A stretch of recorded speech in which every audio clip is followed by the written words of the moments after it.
அண்மைச் செய்தி.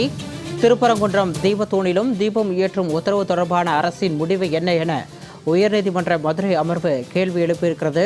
அண்மைச் செய்தியாக நாம் பார்த்து கொண்டிருக்கிறோம். நீதிமன்ற அவமதிப்பு வழக்குகள் ஒரு பக்கம் இருக்கட்டும், நீதிமன்ற உத்தரவை நடைமுறைப்படுத்த முயற்சிக்கலாமே என நீதிபதிகள் கேள்வி எழுப்பியிருக்கின்றனர். அண்மைச் செய்தியாக நாம் பார்த்து கொண்டிருக்கிறோம்.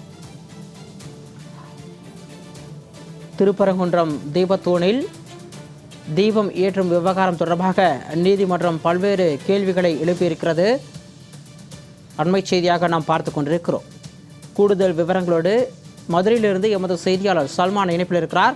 வணக்கம் சல்மான்.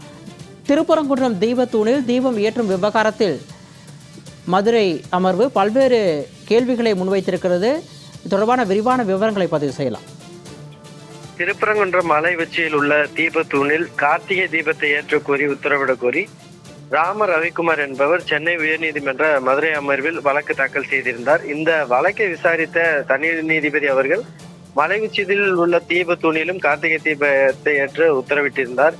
அதனைத் தொடர்ந்தாக நீதிமன்ற உத்தரவை நிறைவேற்ற போதிய நடவடிக்கை எடுக்கவில்லை என நீதிமன்ற அவமதிப்பு வழக்குகளும் தாக்கல் செய்யப்பட்டு அதிலும் பல்வேறு உத்தரவுகள் பிறப்பிக்கப்பட்டிருந்தன. இந்த நிலையில்தான் அந்த நீதிமன்ற அவமதிப்பு வழக்குகள் மேல்முறையீட்டு மனுக்கள் தாக்கல் செய்யப்பட்டிருந்தன.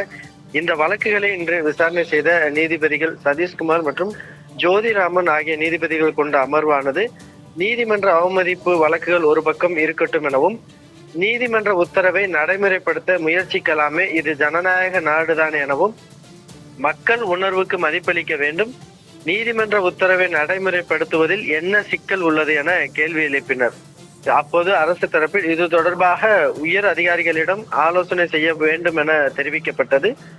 மீண்டும் மனுதாரர் தரப்பில் பேசிய போது தற்போதைய அரசு இந்த உத்தரவை நிறைவேற்றும் என நம்புகிறோம் என தெரிவிக்கப்பட்டது.